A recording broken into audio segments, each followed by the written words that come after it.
बांग्लादेश में आजादी के नारे लग रहे थे और तो और मिलिट्री डिक्टेटरशिप से भी पाकिस्तान जूझ रहा था। 1971 की वॉर का मेन रीजन था आज का बांग्लादेश। बांग्लादेश जिसे पहले ईस्ट पाकिस्तान कहा जाता था, वो पाकिस्तान का ही पार्ट था। हिंदुओं के रमना काली टेम्पल को भी तोड़ दिया जाता है। शेख मुजीबुर रहमान को भी आर्मी अरेस्ट कर लेती है, लेकिन उससे पहले उन्होंने ईस्ट पाकिस्तान को एक इंडिपेंडेंट नेशन डिक्लेयर कर दिया था।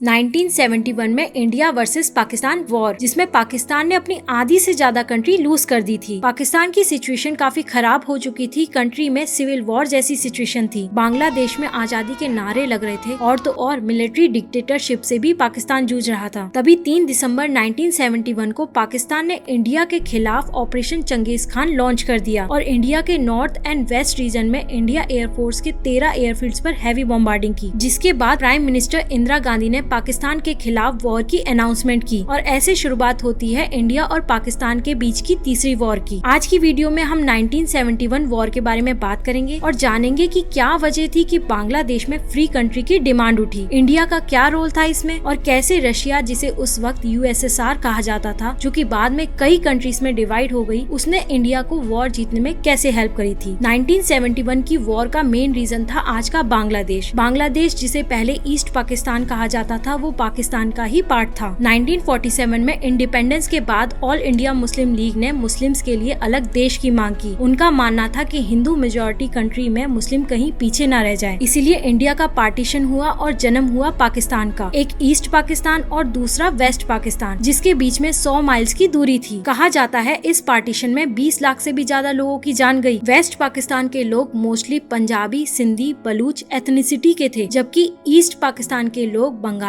थे और बांग्ला ही बोला करते थे और पाकिस्तान की आधी से ज्यादा पॉपुलेशन बंगाली थी। ईस्ट पाकिस्तानी यूं तो पूरे पाकिस्तान से ज्यादा वेल्दी थे, लेकिन पॉलिटिकल पावर में बहुत कम इनका कंट्रीब्यूशन था, क्योंकि वेस्ट पाकिस्तान जो कि एलीट पॉलिटिशियंस और आर्मी थे, वो बंगालियों को खुद से नीचे समझते थे और उनके हाथ में पावर नहीं देना चाहते थे। साफ शब्दों में कहा जाए तो वो ईस्ट पाकिस्तान के साथ डिस्क्रिमिनेशन करते थे। इसकी शुरुआत तभी हो गई थी जब इंडिपेंडेंस के बाद मोहम्मद अली जिन्ना ने ढाका में स्पीच देते हुए ये कहा कि पाकिस्तान की कोई और ऑफिशियल लैंग्वेज नहीं होगी उर्दू के अलावा।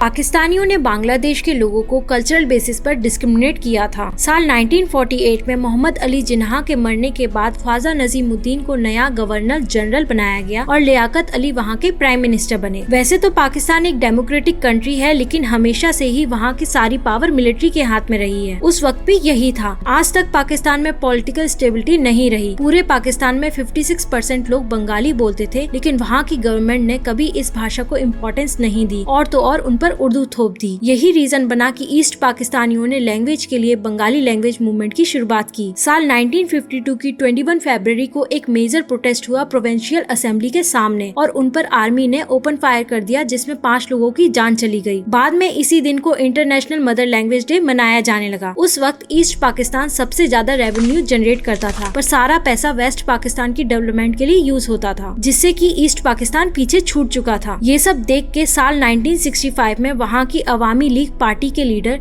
शेख मुजीबुर रहमान बंगाली लोगों के लिए खड़े होते हैं और 6 डिमांड्स रखते हैं, जिसमें ये होता है कि ईस्ट पाकिस्तान के पास अपनी करेंसी हो, अलग आर्मी हो, इंडिपेंडेंट फॉरेन रिजर्व्स हो और इसे फेडरेशन स्टेट बनाया जाए, या यूँ कहें कि एक अलग देश बनाने जैसा था। जाहिर सी बात है ये बात वेस्ट पाकिस्तान की सरकार और आर्मी को पसंद नहीं आती और 1968 में अवामी लीग पार्टी के लीडर शेख मुजीबुर रहमान, जो कि अभी तक बंगालियों की आवाज बन चुके थे, उन्हें अरेस्ट कर लेती है। उन पर इल्जाम लगाया जाता है कि वो इंडिया के साथ मिलकर पाकिस्तान के खिलाफ गलत प्लानिंग कर रहे हैं, लेकिन मुजीबुर रहमान ईस्ट पाकिस्तान में बहुत पॉपुलर हो चुके थे, इसलिए पूरा ईस्ट पाकिस्तान सड़कों पर उतर आया उन्हें जेल से छुड़वाने के लिए। प्रोटेस्ट इतना तेज था कि वेस्ट पाकिस्तान की सरकार को मुजीबुर रहमान को छोड़ना पड़ा। अब आता है साल 1970। उस टाइम के जनरल याहिया खान पाकिस्तान में जनरल इलेक्शन करवाते हैं और इलेक्शन में ईस्ट पाकिस्तान की अवामी लीग 313 सीट्स में से 167 सीट से इलेक्शन जीत जाती है और वेस्ट पाकिस्तान की पीपीपी यानी पाकिस्तान पीपल पार्टी 86 से जीतती है। रिजल्ट के हिसाब से तो सरकार मुजीबुर रहमान की बननी चाहिए थी, लेकिन ऐसा नहीं होता है। उस वक्त के जनरल याहिया खान और पीपल पार्टी के नेता जुल्फिकार अली भुट्टो मिलकर 1 मार्च 1971 में इलेक्शन को रद्द करवा देते हैं, जिसके बाद ईस्ट पाकिस्तान में एक मूवमेंट छिड़ जाती है।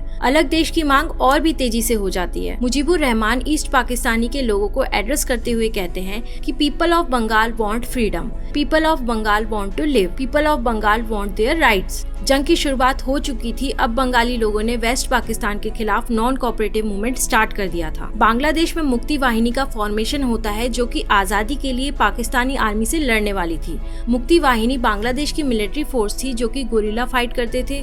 उनको ट्रेनिंग इंडियन आर्मी ने प्रोवाइड करी थी। वेस्ट पाकिस्तान चुप कहाँ बैठने वाला था। मार्च 1971 में पाकिस्तान की सारी फ्लाइट्स कैंसिल कर दी जाती है और उसी फ्लाइट में पाकिस्तानी आर्मियों को सिविलियन बना के ईस्ट पाकिस्तान में भेजा जाता है। 25 मार्च को Pakistani army operation Searchlight launch करती है जिसमें बंगालियों के ऊपर जुल्म की सारी हदों को पार कर दिया जाता है। लाखों लोगों को मारा जाता है और औरतों का रेप किया जाता है और ये नंबर थोड़े बहुत नहीं बल्कि लाखों में होते हैं। टाइम मैगजीन में बताया गया कि पाकिस्तानी जनरल टिक्का खान ने ऑपरेशन सर्चलाइट में जुल्म इतना किया कि उनको बुच्चर ऑफ बंगाल कहा गया। मुस्लिम्स के साथ जब इतना कुछ किया गया हो तो सोचो माइनॉरिटीज का क्या हाल क्या होगा।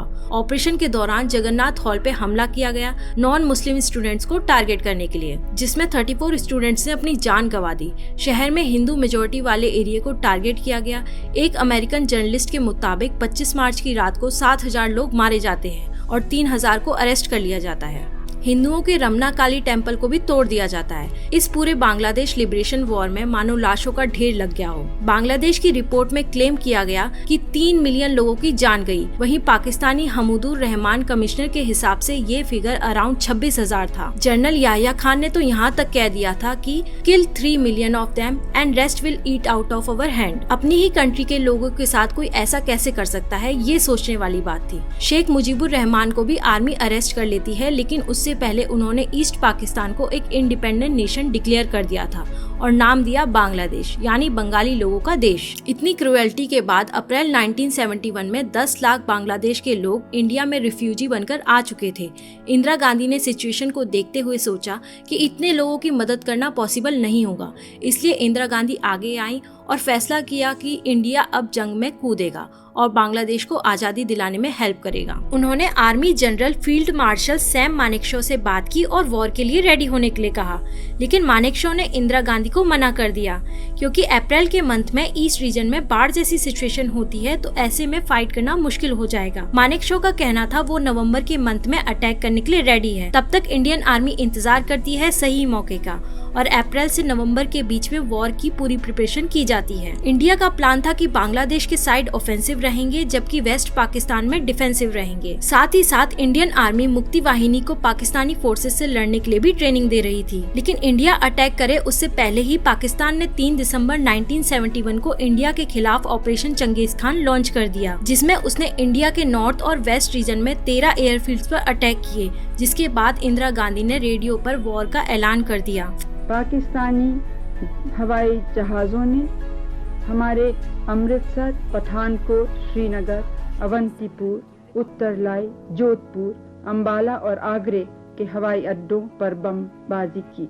मुझे संदेह नहीं है कि सारे भारत की जनता, सब राजनीतिक दल और सब नागरिक इस समय एक हैं। फिर क्या था, इंडियन आर्मी बांग्लादेश में एंटर करती है और मुक्ति वाहिनी के साथ मिलकर पाकिस्तानी आर्मी से फाइट करती है। इसी बीच पाकिस्तान को खबर लगती है कि इंडिया ने अपनी ज्यादातर फोर्सेस को बांग्लादेश की तरफ डिप्लॉय किया हुआ है। इसीलिए 4 दिसंबर को मौका देखकर पाकिस्तान राजस्थान के लोंगेवाला में भारी फोर्सेस के साथ हमला कर देता है। लोंगेवाला में इंडिया के सिर्फ 120 फौजी ही थे, लेकिन उन्होंने मिलकर पूरी पाकिस्तानी आर्मी को धूल चटा दिया था। इस पर सनी देओल की पॉपुलर फिल्म बॉर्डर भी आई थी। इसके बाद इंडियन नेवी 5 दिसंबर को कराची पोर्ट पर अटैक कर देती है। 2 दिन में ही पाकिस्तान पूरी तरीके से टूट चुका था।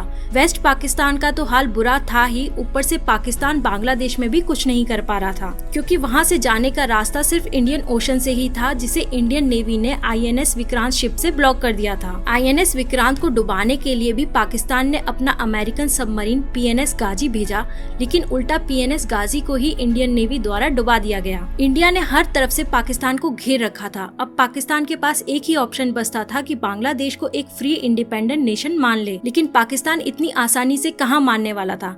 अमेरिका जैसी सुपर पावर कंट्री उस टाइम पे पाकिस्तान का सपोर्ट करता था, इसलिए पाकिस्तान के कहने पर अमेरिका ने ये मुद्दा यूएन की जनरल असेंबली में उठाया। उस वक्त अमेरिका पाकिस्तान को साउथ एशिया में अपना डेमोक्रेटिक एलाई की तरह देखता है। अमेरिका चाहता था कि इंडिया सीज फायर कर दे, पर यूएसएसआर जो कि इंडिया का सबसे बड़ा एलाई था, यूएन में अपनी पावर का यूज करके वीटो कर देता है और इंडिया को बचा लेता है। अगर कोई यूएन का परमानेंट मेंबर कंट्री वीटो कर देता है तो मुद्दा रद्द हो जाता है। ऊपर से पाकिस्तान का पीएनएस गाजी, जो कि अमेरिका की पनडुब्बी थी, इंडिया के एयरक्राफ्ट कैरियर आईएनएस विक्रांत ने मार गिराया था। इसीलिए अमेरिका इंडिया से और भी ज्यादा भड़का हुआ था और ये बात अमेरिका ने अपनी ईगो पे ले लिया और अपनी नेवी का सबसे पावरफुल 7वां बेड़ा पाकिस्तान की मदद के लिए भेज दिया। अमेरिका का ये 7वां बेड़ा न्यूक्लियर मिसाइल्स के साथ आया था और तो और ब्रिटेन ने भी अपना ईगल एयरक्राफ्ट पाकिस्तान की हेल्प के लिए भेज दिया। अब इंडिया एक टाइट पोजीशन में आ चुका था। उस टाइम पे आधे से ज्यादा दुनिया इंडिया के खिलाफ थी। तब एक बार फिर से रशिया सामने आया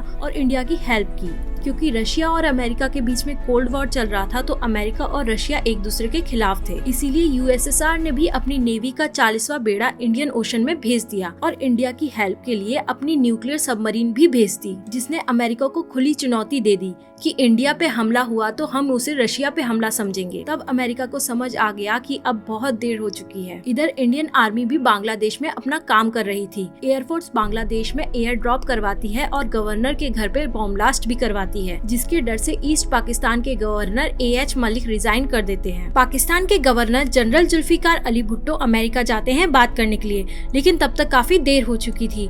लेकिन इधर पाकिस्तानी आर्मी के जनरल नियाजी 16 दिसंबर 1971 को अपने 93,000 सैनिकों के साथ सरेंडर कर चुके थे। आपको बता दें कि ये वर्ल्ड वॉर 2 के बाद सबसे बड़ा सरेंडर होता है। जुल्फिकार अली भुट्टो फ्रस्ट्रेशन में यूएन असेंबली छोड़कर भाग जाते हैं। पाकिस्तान अब मजबूर था बांग्लादेश को आजाद करने के लिए। अगले साल 1972 में इंडिया और पाकिस्तान के बीच ट्रीटी साइन होती है, जिसमें पाकिस्तान बांग्लादेश को एक सेपरेट कंट्री एक्सेप्ट कर लेता है, जिसके बदले उनके 93,000 सैनिकों को इंडिया फ्री कर देता है और जो एरिया इंडिया ने उस वक्त जीता था वो भी पाकिस्तान को वापस कर दिया जाता है और ऐसे जन्म होता है एक नए देश बांग्लादेश का। शेख मुजीबुर रहमान को भी आजाद करवा लिया जाता है और वो बांग्लादेश के फर्स्ट प्राइम मिनिस्टर बनते हैं। 6 दिसंबर 1971 को भूटान पहला ऐसा देश था जिसने बांग्लादेश को एक इंडिपेंडेंट नेशन रिकॉग्नाइज किया था और इंडिया भी उसी दिन बांग्लादेश को रिकॉग्नाइज कर लेता है। यूएन भी साल 1974 में बांग्लादेश को रिकॉग्नाइज कर लिया था। आज बांग्लादेश पाकिस्तान से कहीं ज्यादा आगे निकल चुका है। बांग्लादेश के पास पोटेंशियल तो पहले से ही था,